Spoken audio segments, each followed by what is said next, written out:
My sons will never play with dolls. In fact, I refuse to let my sons play with dolls. That's not what men do. Men are supposed to be leaders, protectors, providers. How do I expect him to be the head of a home when he's steady tending to a house made of plastic? I refuse to let my sons play with dolls. If I ever catch him with a Barbie, a Bratz, a Polly Pocket, or Cabbage Patch, I swear my right hand to God, I will set him straight, knowing that is not how God intended for us to act. I said I refuse to let my sons play with dolls. Because I don't want them learning what it's like to have ownership over a woman's body. Thinking that all women are born with strings on their back. That if you pull hard enough, they'll act how you want them to act, wear what you want them to wear, talk the talk, and walk the walk straight into a box that was never designed to hold the sound of a woman's voice, let alone her stretch marks.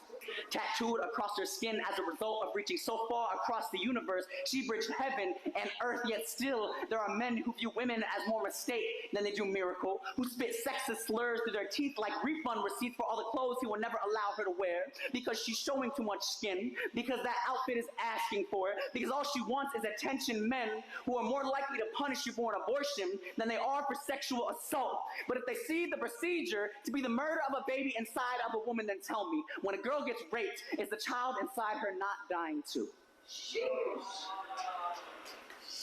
Is the robbery of her innocence not worth better laws, or will we continue to force these girls into a motherhood they never asked for? A friend tells me that her mother was born from a rape.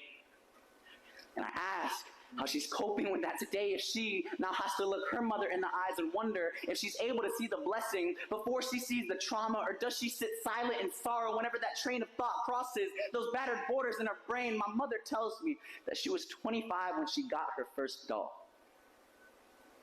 That her first memory as a child was being beat by her father.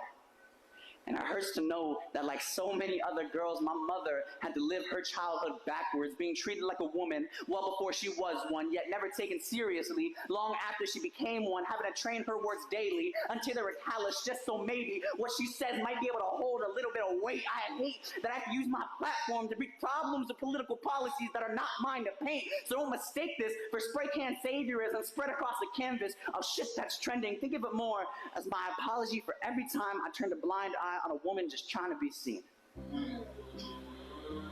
And a promise to the men who laid hands on my mother, and her mother, and her mother: if I ever see you again, I will send you straight back to whoever it is you pray to at night.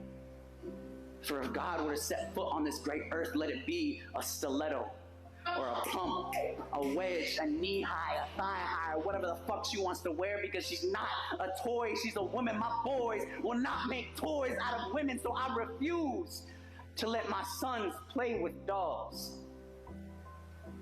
until they actually understand the difference between the two.